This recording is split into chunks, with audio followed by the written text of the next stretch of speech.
If asked to name one of the biggest issues in Durango, one of the main topics might be addressing the unhoused population.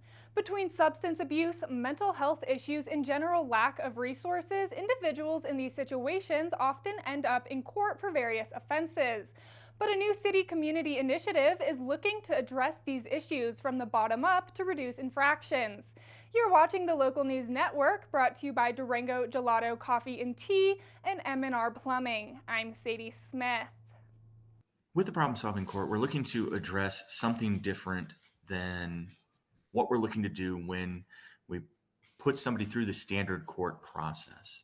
The problem solving court is really there to address longstanding issues that the city of Durango has had with the unhoused, the mentally ill, and folks that are substance dependent. And you will find that those three areas overlap significantly. So if you're not addressing those issues concurrently, as a whole kind of unit, it can get really difficult to solve the generalized problem of having people that don't have a place to stay, that are dealing with significant mental health issues, and are covering that with substance use. Really, what the thought behind the court was to bring as many resources together within the community as we possibly could, so that we could address those three issues as a unit. This court isn't about necessarily a punitive sanction for somebody. It's about finding a way to get them to a place where they're not going to be interacting with the court system anymore. The Problem Solving Court is a partnership with Access Mental Health, the City of Durango Police Department, Manna Soup Kitchen, and Community Compassion Outreach. When an individual gets referred to the Problem Solving Court, they will sit down for an initial evaluation with Access Mental Health. From there, the Problem Solving Court team will meet to create an appropriate plan to assist the individual in connecting with the appropriate resources and organizations. The main goal here is to see people be successful getting to those resources. And so, what we put in place to do that is a system via which they're coming into court on a monthly basis. They're telling us, okay, this is where I'm at with the program. We're having our program providers access these other folks say, yeah, they're interacting with us. Here's how that's going. And so we can keep track of how they're progressing through this process. And the end goal here is not to have a conviction. The end goal here is to have somebody that was successful through the program. The program began in May and in June received a conditional grant. As of early December, the final paperwork for the grant was filed.